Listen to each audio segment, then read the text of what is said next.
Terima kasih kepada semua kerana sudi menghadiri sidang akhbar pada pagi ini mengenai prestasi ekonomi negara pada suku pertama tahun 2024 dan juga perkembangan moneteri dan kewangan oleh Bank Negara Malaysia dan Jabatan Perangkaan Malaysia. Bersama saya ialah Ketua Perangkawan Malaysia yang bagi Datuk Seri Dr. Muhammad Uzair Mahidin. Terima kasih Datuk Seri. Sebagaimana kita sedia maklum, Jabatan Perangkaan Malaysia merupakan agensi rasmi yang mengumpul dan menerbitkan statistik ADNK ataupun GDP negara Malaysia. Please allow me to continue the presentation in English for the benefit of our international audience. Let me start with global growth. Global growth in the first quarter of 2024 remained sustained as resilient labour markets continued to support consumption activities.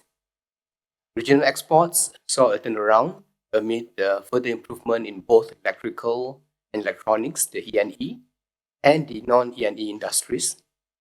However, global trade as a whole remained soft due to the continued shift in spending from goods to services and the ongoing trade restrictions. On inflation, both headline and core inflation continued to trend downward, and this is driven by disinflation in the advanced economies. Let me now hand over the presentation to Datuk Seri Dr. Uzair to announce Malaysia's GDP performance in the first quarter of 2024. Silakan Datuk Seri Dr. Uzair. Terima kasih Kepada. Bismillahirrahmanirrahim. Assalamualaikum warahmatullahi wabarakatuh. Salam sejahtera. Pada suku pertama 2024, ekonomi Malaysia berkembang pada kadar yang lebih tinggi, sebanyak 4.2%.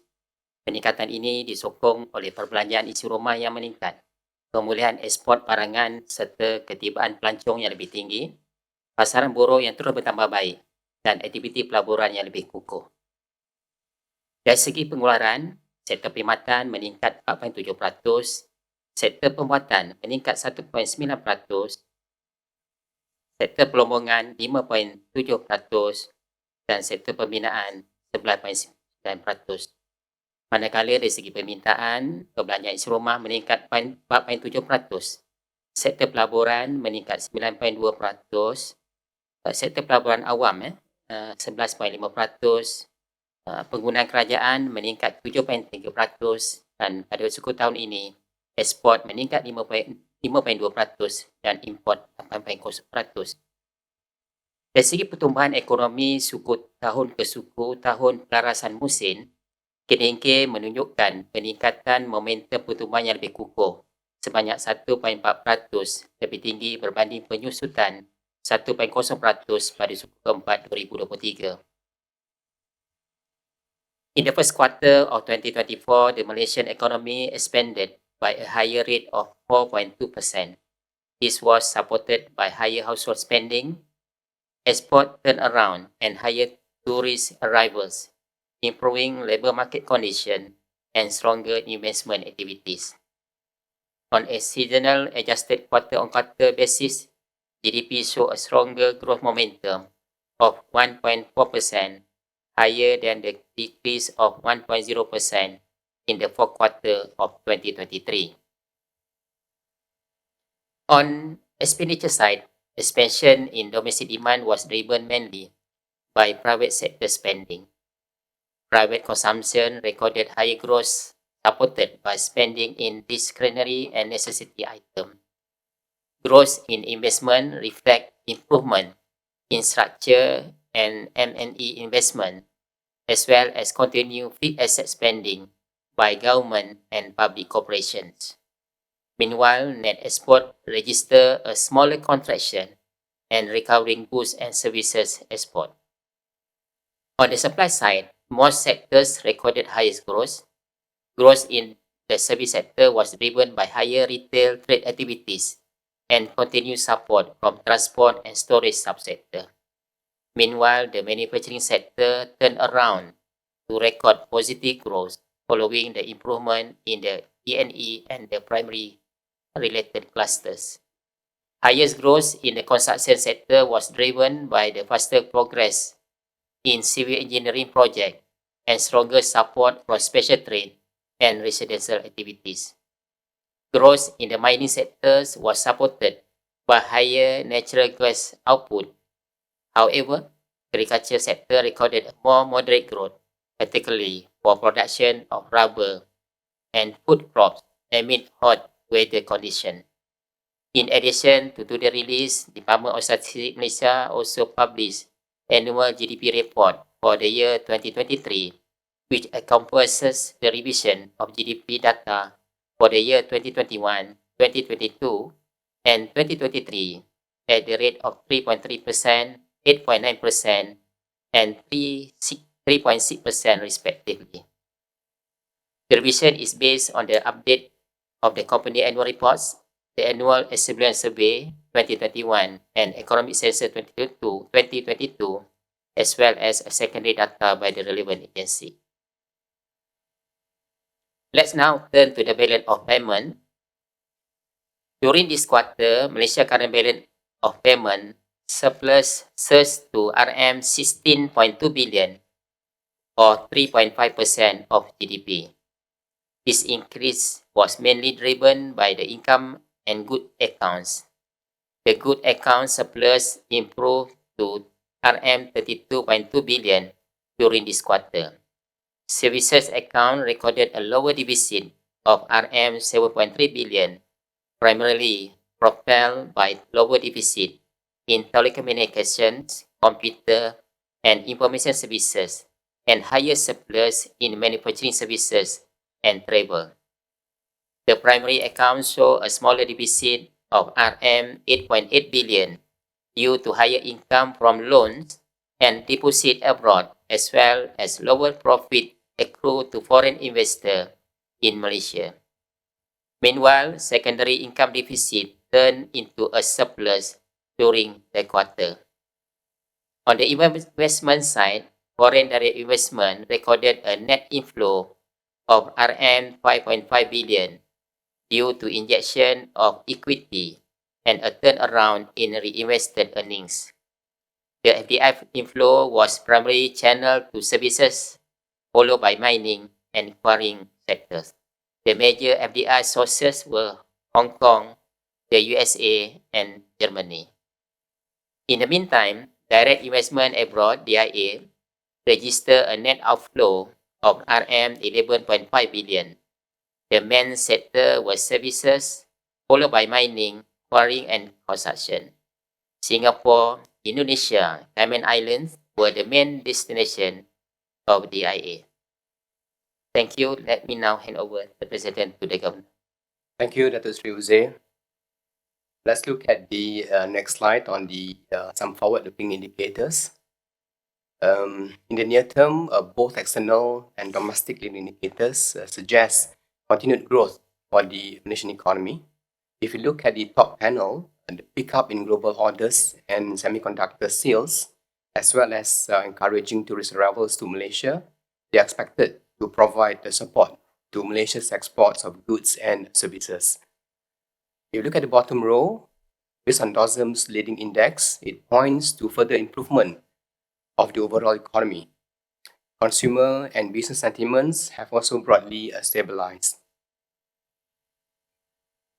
In first quarter 2024, exports turned around to record positive growth after 3 consecutive quarters of contraction. This was driven mainly by a broad-based improvement for manufactured goods, and more specifically, E&E exports gradually improved in tandem with the global tech upcycle.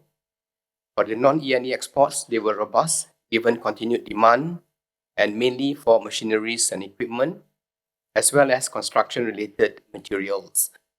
And moving forward, exports are expected to improve further for the year, and this is supported by, first, sustained demand for Malaysia's non-E&E exports from our major trade partners. Second, further recovery of E&E exports in tandem with global tech upcycle.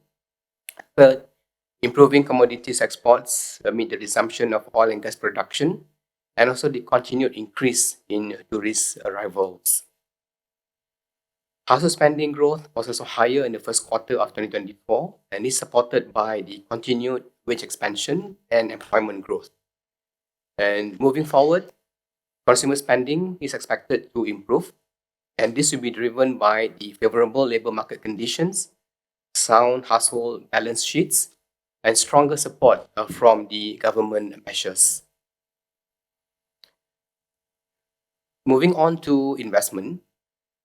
Overall, investment registered stronger growth at 9.6% for this quarter. If you compare to fourth quarter last year, it grew at 6.4%. This time around, it's 9.6%. And this is supported by implementation of new and existing projects by both the public and the private sectors. A notable progress was made in both transportation infrastructure projects, including the ECRL, the Pan-Borneo Highway, and the Johor Bahru Singapore Rapid Transit System, or the RTS, as well as digital infrastructure rollout, the My Digital 5G. Importantly, investment intentions, including both domestic and foreign investments, have improved steadily in recent years. And going forward, investments will be supported by further progress of key infrastructure projects and the realization of approved investments. Our forecast is for the Malaysian economy to grow between 4% and 5% this year. Of course, there are risks coming from both external and domestic factors to this growth projection. Upside risks include greater spillovers from the global technology upcycle and more robust tourism activity. And in addition, faster implementation of existing and new investment projects will also boost growth. Meanwhile, downside risks include weaker than expected global growth and further escalation of geopolitical conflicts. And domestically, there could also be more shocks on commodity prices and commodity production. Now let me turn on to inflation. Both headline and core inflation remained moderate in the first quarter of this year, reflecting a stabilizing demand and contained cost pressures. Headline inflation increased slightly to 1.7%. Fourth quarter last year, it was at 1.6%. And this mainly reflects the effects of adjustments to administered prices. Particularly, this included the higher water tariffs and service tax on electricity bills for high consumption users. Nonetheless, this was partly offset by the lower core inflation, which declined to 1.8% during the quarter. During the fourth quarter last year, it was at 2%. And this is largely driven by the continued easing in the food and beverages segment. In 2024, inflation is expected to remain moderate amid stable cost and demand conditions. And for the year as a whole, headline and core inflation are projected to average 2% to 3.5% and 2% to 3% respectively. Notably, the outlook remains dependent on the implementation of domestic policy on subsidies and price controls, global commodity prices, and financial market developments. And of note, the wider forecast range for headline inflation has incorporated some potential impact from the implementation of fuel subsidy rationalization. On the downside, lower domestic inflation could potentially stem from the weaker than expected global growth conditions. This could manifest both in lower commodity prices as well as lower domestic demand conditions following the weaker external demand. Turning on to monetary policy, the MPC maintained the OPR at 3% at the May 2024 meeting. At the current OPR level, the MPC deemed the monetary policy stance remains supportive of the economy. Of course, some of the view that our policy is tight, but this is not certainly not the case. As mentioned earlier, our baseline forecast is for Malaysia's growth to improve and inflation to remain moderate this year amid the stable demand conditions and also the contained cost pressures. This creates an appropriate environment for the implementation of key structural policies. As these domestic policies, including the subsidy rationalization, will influence our outlook, our focus will be on assessing the short and medium-term impact on domestic inflation and growth. As such, amid the evolving economic landscape, our monetary policy approach will continue to be data-driven.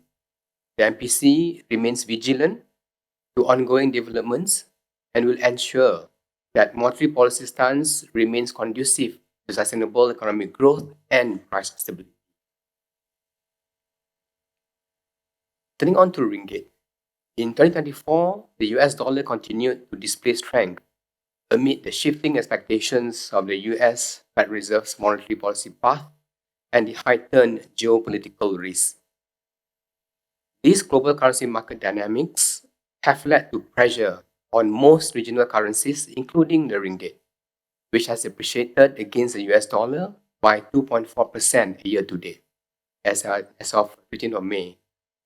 To put this into perspective, if you look at the ringgit's performance as shown in the dark red line in the chart, it is actually within the upper range among the regional currencies, as you can clearly see from the chart here. And against this backdrop, the bank's market operations will continue to ensure sufficient liquidity and the orderly functioning of the foreign exchange market. To manage the short-term pressures on the ringgit, the government and Bank Negara Malaysia have taken a number of coordinated actions to encourage consistent flows into the forex market. And this include encouraging the repatriation and conversion of foreign investments by GLCs and GLICs. And second, stepping up discussions with corporates and exporters to convert their proceeds and overseas investment income in a more consistent and timely manner, which we will continue to monitor. All these coordinated actions have helped actually cushion the pressure on the ringgit, despite the strength of the US dollar of late. We have seen improvements in the domestic foreign exchange market. For example, against the US dollar, the ringgit appreciated by 1.6% from 26 February to 15 May. And meanwhile, if you look at the ringgit and EAR, which actually measures the ringgit's performance against major trading partners, it has appreciated by 2.5%. And when compared to regional currencies, the ringgit has also performed relatively well, ranking within the upper range against the US dollar. The daily forex trading volume has also increased alongside a narrower bid-ask spread, indicating improved liquidity in the domestic forex market. And we expect these flows can be sustained over time, given that this investment income and export revenue are actually recurring in nature. And additionally, another initiative that we are working on is to pilot a fast-track pre-approval framework for corporates who bring back foreign currency funds and convert them into ringgit, to enable them to reinvest abroad when the time comes. This aims to address frictions raised by corporates during our engagement with them. So we responded by giving this flexibility. Moving on to the bond market, the 10-year yields on Malaysian government bonds have risen in tandem with a broad increase in regional and US yields on financial market expectations that the US policy rate will remain high for longer. And on equity markets, the steady improvement in the economy and the positive impact from the implementation of structural reforms are expected to continue supporting the domestic markets. Moving on to credit. Credit growth increased to 5.2% in the first quarter of 2024. Last quarter, in 2023, it was at 4.8%. And this increase is amid the greater expansion in both business and household loans. For businesses, outstanding loan growth increased by 4.9%, and this is driven primarily by higher growth in loans for investment-related purposes. And financing to SMEs remain forthcoming with sustained applications as well as higher loan approval rates. For households, outstanding loans grew by 6.2%. Last quarter, it was 5.7%. And we observed higher growth recorded across most loan purposes. And this reflected the sustained demand for loans, particularly for the purchase of houses and cars by the households. The banking system continued to play an important role in supporting growth during the quarter, owing to their strong financial position, including their robust levels of capital and liquidity buffers. Banks remain well positioned to support the financing needs of the domestic economy. The quality of business and household loans remain sound, with low and stable impairment ratios, and this is supported by prudent loan affordability assessments by our banks, which help to ensure that borrowers have buffers against any cost pressures. Banks also remain prudent in their provisioning for potential loan losses amid the stable level of impairments. I've come to the last chart. In summary, the Malaysian economy expanded by a faster pace of 4.2% in the first quarter of 2024, and this is driven mainly by private sector expenditure and a turnaround in exports. For 2024, growth is projected to improve to between 4% and 5%, anchored by sustained expansion of domestic demand and improvement in external demand. There are downside as well as upside risks to growth, stemming from both external and domestic factors. And meanwhile, headline inflation is expected to average between 2 and 3.5% for this year. With that, I've come to the end of the presentation. My team and I, and Dr. Sri Uze and his team as well, will be happy to take questions from the media. Thank you very much for your attention. Thank you, Governor. At this juncture, I'd like to call for questions from the media. If you have any questions, please feel free to raise your hand. Our mic runners stand ready to pass you a mic. Please state your name and publication before sharing your questions. As usual, we will be taking questions in 3 segments. The first on the economy, the second on the financial sector, and the last on other topics. Now I'd like to invite questions from the floor in the first segment, the economy.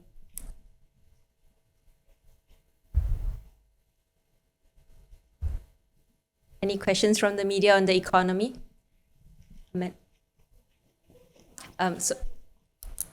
Headline inflation portion, yeah. I think the F&B segment has reduced. Does that mean that the public are spending less food? Buying less food outside, or even Grab, or all into the mix? Can you share with us? Thank you, Amanda. Maybe you can get a few more questions on the economy. The gentleman, Seichi. Hi, my name is Seiichi from GG Press, a Japanese news agency. Okay. And you've revised the number for the last quarter, especially the monthly, month-on-month number, in a big way. I think this is related to your judgment on the current economy. And could you explain the reason why the number was adjusted? I'm sorry, Seichi, just to clarify what number specifically we are talking about. This announcement today shows that said that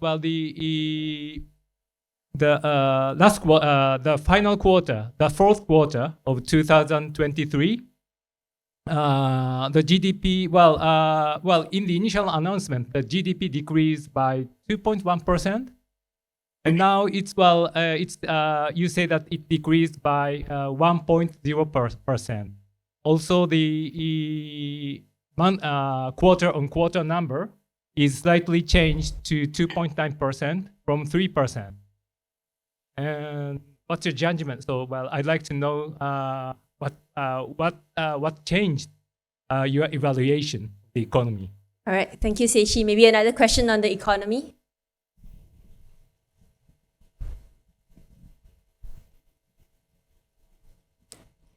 If there are no further questions, Governor, there are 2 questions. One is on the reasons for headline inflation, and the second one perhaps on DOSM, a revision for GDP. I think, Amanda, on the question regard to headline inflation, F&B in particular, that shows in terms of the reflection of contained cost pressure And also in terms of, you see the price increase for food has actually come down. So that has actually helped in terms of bringing down the headline inflation, particularly for food and beverages segment. Yes. No, not come down. The level of increase has become smaller as compared to before. So when inflation comes down, doesn't mean that price comes down. It means that the pace of increase is now smaller as compared to what it used to be in the past. I think on the second question on the revision to the numbers, perhaps I think I'll pass it on to my colleague, Dr. Sri Uze. Okay, thank you. On this revision numbers, normally Department of Statistics we review the previous actually annual numbers. So we review the numbers based on the latest input or result from our economic census and also data from other agencies. So now the numbers for 2021 overall is still remain, but for the 2022, the GDP growth now is at 8.9%, and for the 2023, 3.6%. So on the revision on the monthly and the quarterly is already we already put in our press statement the detail on the revision. Thank you, Governor. Thank you, Datuk Sri. Let's take another round of questions on the economy.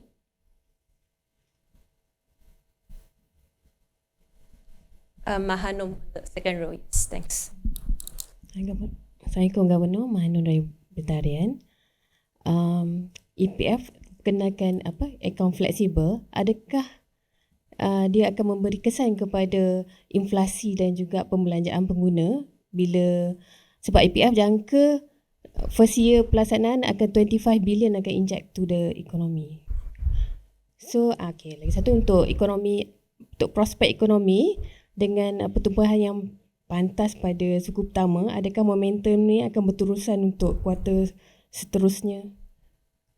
Dan adakah jangkaan 4 ke 5% tu on track? Alright, thank you, Mahanum. Maybe we can get another question from the media on the economy.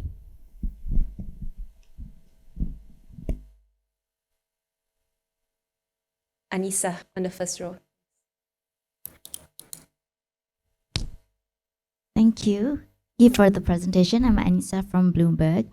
I just want to ask, would it be fair to say that as long as inflation remains within the forecast range that you gave, you would remain comfortable with keeping the interest rate at 3%? Second, how likely do you see inflation misbehaving this year should the government implement the subsidy reforms for diesel and RON 95? Thank you.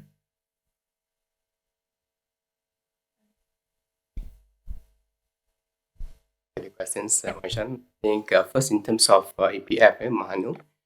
Question in terms of EPF, if you know that the introduction of the account 3 is actually to balance between the future needs in account 1 and then capital investment of account 2, and account 3 is to really address macam keadaan terdesak, the current rainy days needs. So that's the purpose of it. If you look at it, even the account 1, the percentage has increased from 70% to 75%, so that will encourage people to save more for their retirement. Then if we look in terms of the potential impact on inflation, we believe it's going to be quite minimal. And of course, this will definitely contribute to some kind of growth. Dari segi pertumbuhan ekonomi, dia positif. Dan dari segi impact kata inflasi akan ada kesan, tetapi kesan ini based on our jangkaan. And then kedua, dari segi pertumbuhan ekonomi tahun ini, kita still forecast it to be between 4 to 5%. In fact, what we saw for this year, memang for this first quarter, it memberangsangkan pertumbuhan. Dan kita jangka pertumbuhan ekonomi pada tahun ini akan kekal di antara 4 to 5%. And of course, ada upside risk dan juga downside risk, as I mentioned earlier, in terms of risk to the economy. For example, the upside risk that it could be higher. Contohnya kalau kita dapat greater spillover daripada the tech upcycle. Second, kalau kita dapat lebih banyak tourism comes to our country, then of course it will be higher than what we expected. Dan yang ketiga, kalau kita nampak ada banyak lebih cepat dari segi implementation of new existing investment projects So that will get us to a higher level of growth at the upper range of the 4 to 5%, maybe even more. Of course, there's downside risk as well, as I shared earlier on. Contohnya macam kalau ada weakened expected external demand, dan juga further escalation of geopolitical tension, and kalau ada some adjustments ataupun large decline in terms of commodity productions. So these are the risks that I think for the growth for the. But on the balance, we see that I think based on the performance. Thank you. Anissa, on your question in terms of inflation between 2 to 3.5%, so that's our projection for this year. And how does this relate to our monetary policy OPR? In terms of the considerations for the monetary policy, what we do is that we look at the based on the market conditions at the point of time, and we look in terms of what will be the outlook for both inflation and juga growth. So that's where I think the monetary policy will remain in terms of the focus. And this will be data dependent, and it depends on how many time the MPC meets, what will be the changes that we see in terms of outlook, inflation, and also growth. So that's on the monetary policy. And we believe that the current level of growth and inflation and the current level of OPR at 3% is very supportive of the economy. Now, in terms of the impact on RON 95 and diesel adjustments to inflation, I would say that we have actually taken into account some of the impact. That's why the range of the inflation to between 2 to 3.5% to take into consideration some of the adjustments of diesel and also RON 95. And in terms of the assumption that we take is that we take the possible introduction of this policy to be gradual and on a sequence approach, not a one-off approach. That's the assumption that we take. So that's where we came up with the 2 to 3.5%.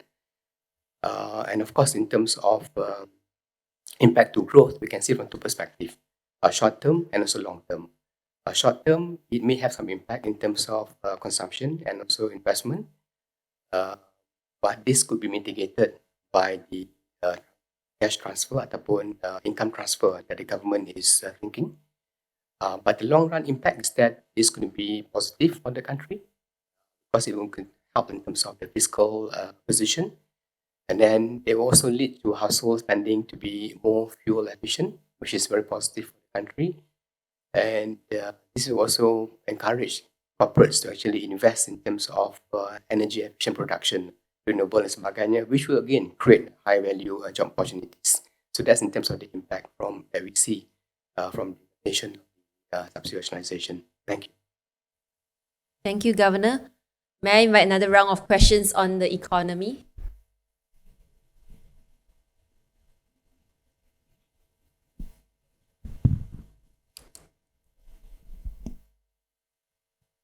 Hello, I'm Justin from DH here.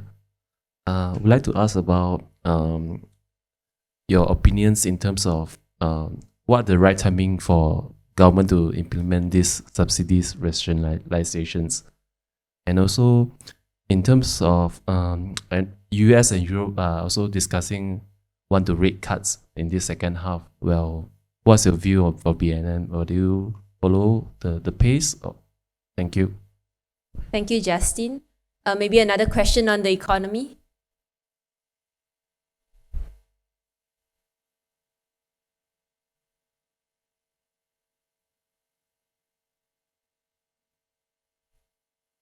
Governor May.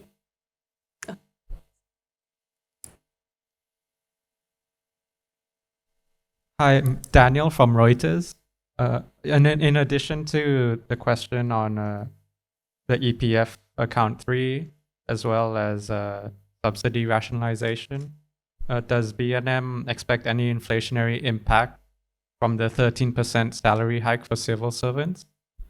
And in addition to the previous question on the subsidy reform, does BNM have any indicators or expectations of when these reforms will be implemented, as we're already approaching the middle of the year?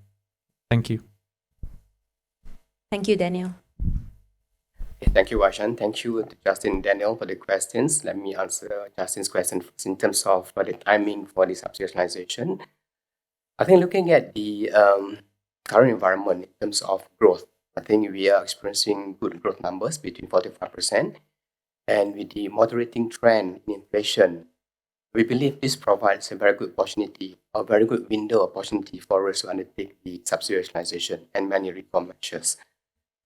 Second, in terms of the rate cuts by the US and the Europe, whether will we follow the pace. So in terms of the rate cuts. In terms of monetary policy considerations, is that we look at domestic perspective in terms of what will be the impact, what will be the outlook for growth and price stability over the next couple of quarters moving forward ahead, right?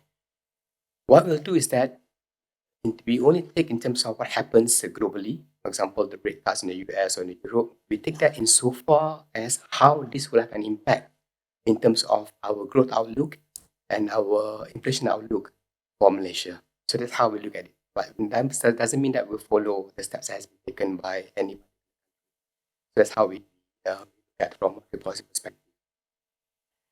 Daniel, your question in terms of the salary of the civil servant. Of course, the salary adjustment will support the consumption, but this salary adjustment will only happen in December. So for this year, that should not affect very much in terms of the inflation pressure or the inflation project that we have. But it may come in for next year. But based on our past experience, we have seen that adjustments in salary does not have huge impact on inflation. So it will be within the expectation. In terms of when the rationalization will be implemented, perhaps I think let's wait for the government to make the relevant announcement on this. And there are a lot of matters that needs to be looked at because these are very important decisions, not only in terms of how do you do it, in terms of the magnitude and the sequencing. More importantly, how do you ensure that there's a fair and equitable income transfer to the targeted segments of society. So that's where I think the complexity of it. So perhaps I think let's wait for the announcement. Thank you, Dan. All right, thank you, Governor. Let's take another round of questions on the economy.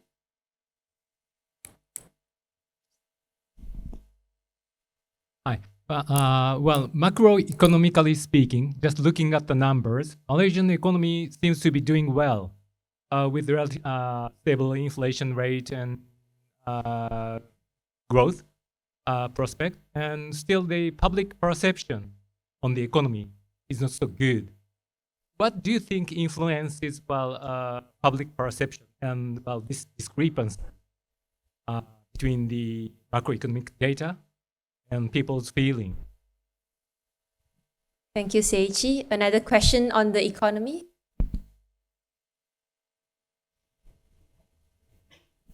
Amanda? Hi. Yeah.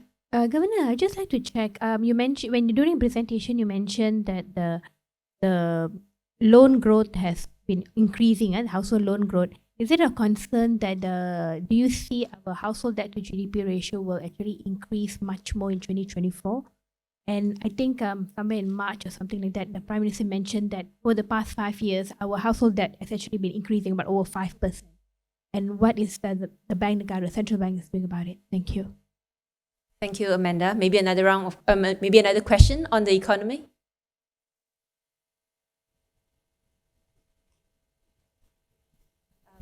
Gentleman here on my right. Hi, I'm Daniel from the Star. I'm just there have been what are your thoughts on whether the CPI is still representative of the actual inflation in the country? Yeah. Thank you. Thank you, Daniel. Governor, I think we have 3 questions. Thank you, Varshan. Thank you for all the questions. Let me address first about the macroeconomy and also in terms of the data, and so in terms of the public's perception. I think, of course, the data is showing very good progress in terms of economic growth, and we got good numbers. And one is that what we saw last quarter, the growth was a bit slow, but this quarter the growth has improved. So perhaps it's a matter of time when this gets trickled down to the public, and then we feel it in terms of the growth. Second is that in terms of cost of living, we have to also look in terms of we acknowledge that cost of living has increased. So perhaps that could be the reason why public is feeling that they are under pressure due to the high cost of living. That could be one reason why the sentiment is a bit different from what we are seeing as the numbers. And thirdly, I think so this is where the media has a role to play in terms of communicating the numbers that we are sharing with you today. And that's the reason why we're having this press conference today, so that we can disseminate to you in terms of what are the actual numbers that we are seeing, what are the analysis on the numbers, and how do we see in terms of what's going to happen in the next quarter and the next year. So these are the kind of like I think news. If we provide right kind of messages, then that could correct in terms of the divergence between the data and also in terms of the public's perception. Second, in terms of your question, Amanda, regard to loan growth, yes, loan growth keep on going, and household debt is definitely in Malaysia is on the higher side. But nevertheless, we look at the growth, it is manageable. It's not that very high. And more importantly is that in terms of the bank's underwriting standard, it's prudent. And if you look at it in terms of the impairment for the household loans, it's also very low. It's about 1.2%. Yes, it's 1.2%. So basically, the banks are very cautious and very prudent in terms of lending to the household, despite I think the increase. So that's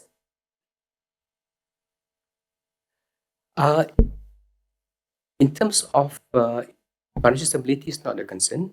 In terms of the ability of households to pay, it's also not a concern because the impairment is low, and the households assets is also there as well. Because for example, look at household loans, mainly on the houses and cars, they do have assets with them. And the question in terms of from Daniel regard to whether CPI is representative, it is certainly representative because it's based on the basket of goods that is commonly being used by the society, by the rakyat. But of course, as I said earlier on, there are in terms of differences of perception regard to the what do they see as inflation expectation of the public. That is different. But in terms of the numbers itself, CPI does capture in terms of the growth of the prices in Malaysia. Maybe Dr. Sri Uze, you want to add something on this? All right, thank you, Governor. Let's get another round of questions on the economy or ringgit before we move on to the next segment on the financial sector. Mahanum? Based on monthly real GDP growth, in March is 2.9.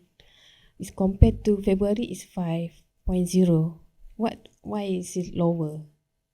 On monthly real GDP growth, Okay. based on the slide, is 2.9 in March. Compared to February is 5.0. Why is it lower? All right, thank you, Mahanum. Any other questions on the economy? The lady here on my right. I'm He from Sincho Daily. Currently, the ringgit has rebound. Will Bank Negara take further actions to ensure the ringgit remains stronger? Thank you. Thank you for your question. Maybe another question on the economy. Hi, Governor. I'm Eiling from Business Times. I have a question regarding the non-interest rate measure. Do you think this is the best tool to support ringgit? And I can see, although the ringgit has improved, but it still hover around 470 level against the greenback. So, in order for it to rebound further, do you think there's a need to increase the daily trading volume? Thank you, Eileen. So, Governor, we have 3 questions. The first is on the GDP and 2 other questions on ringgit. Thank you for the questions. I think on GDP, perhaps I will pass it to Dr. Uze to explain on the difference. Thank you. On these GDP numbers, so it's actually we started releasing the GDP numbers on the monthly basis, since we facing the pandemic, 2000, 2021. So we can cater the movement of the economy not only at the quarterly basis, but also on the monthly basis. So we can see that on the monthly basis, it's not that really, I mean, the sum of data may not really stabilize like on the quarterly basis.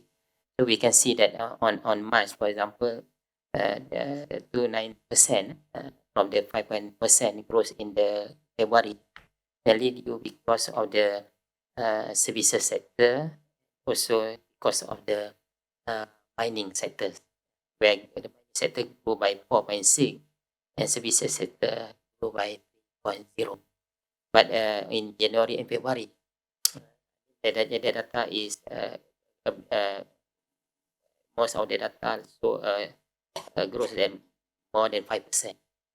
So I think on the monthly basis, it's not something that we have to really go deep on the growth. Normally, we have to add it on the quarterly basis, on the 3-month basis, overall growth. Thank you. Thank you, Dr. Jose. Let me take the questions on ringgit. I think first, in terms of ringgit, it has actually, the pressure on ringgit has actually come down, especially if you look in terms of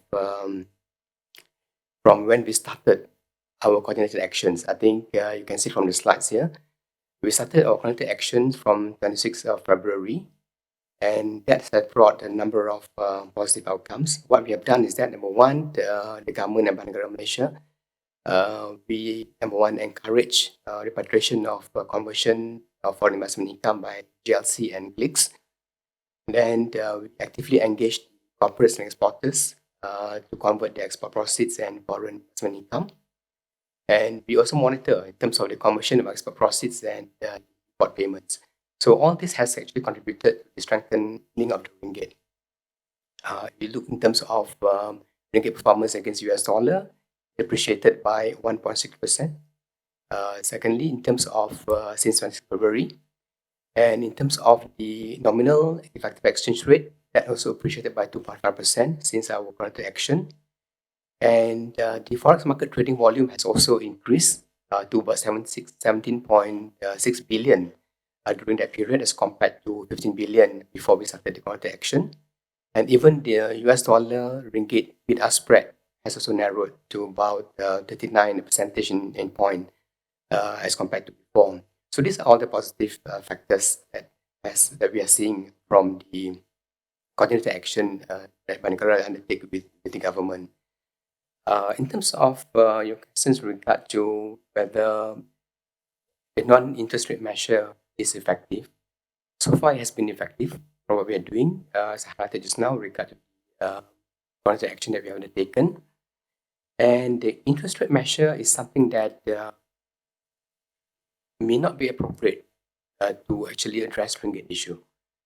Because I think, as I mentioned earlier, the monetary policy position of Bank Negara is that in terms of how does he have, in terms of the outlook for growth and also price stability. So that's the main focus for interest rate setting, monetary policy and OPR. So not so much in terms of ringgit. And you mentioned that the ringgit is still hovering between 468, 470. There is actually improvements, because if you look in terms of from where we were before we started the coordinated action, it was higher. And you must also take into consideration that actually the pressure since then has been even higher, given the shift in terms of the expectation of the Fed fund rate, that it may be high for longer. Despite that shift in sentiment, ringgit has not depreciated as much. And this is so clearly seen if you look at the performance of ringgit if you look at the regional level. Year to date, ringgit is about in the middle, about fourth in the region. You can see from the slide. And if you look from 26th February that we started the coordinated action, ringgit has been the best performer as compared to the other regional currencies. So these are the impact in terms of what we have seen from the coordinated action undertaken by both government and Bank Negara. Thank you, Governor. Looking at the time, maybe let's move on to the second segment of the questions, the financial sector. Any questions on the financial sector?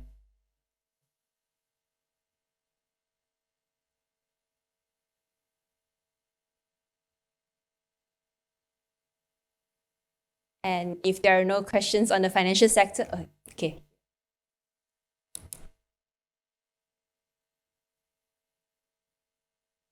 Hi, Atun Sunbeast. Any update on your digital insurance license?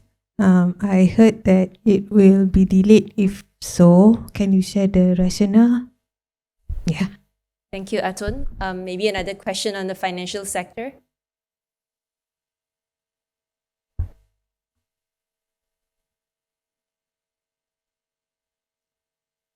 All right, Governor, the question is on Dito. Thank you, Atun, for the question. Actually, there's no delay. Actually, we have received a lot of feedback from the earlier policy framework document that we issued, and then we are looking at all the feedbacks and the insights that I think that we are getting from the comments that we received, and we need to refine several aspects of the framework. And we expect to issue the final policy document within this year. Most likely within the first half or the early part or second half of this year itself. So we have got very good response and comments from the industry, and we are taking into consideration all those points, and we'll come back with the final documents. Thank you, Governor. Any other questions on the financial sector? Otherwise, we will move on to the last segment on any other topics.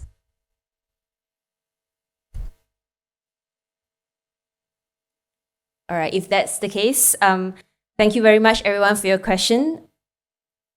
And we have come to the end of our press conference today. Governor, may I invite you to give your closing remarks? Thank you, Waishan, and thank you, everyone, for being here today and for all your questions. Before we conclude, I would like to invite you to the Global Forum on Islamic Economics and Finance, or we call it the G5. Which will be held from 28 to 29 May at the KL Convention Center.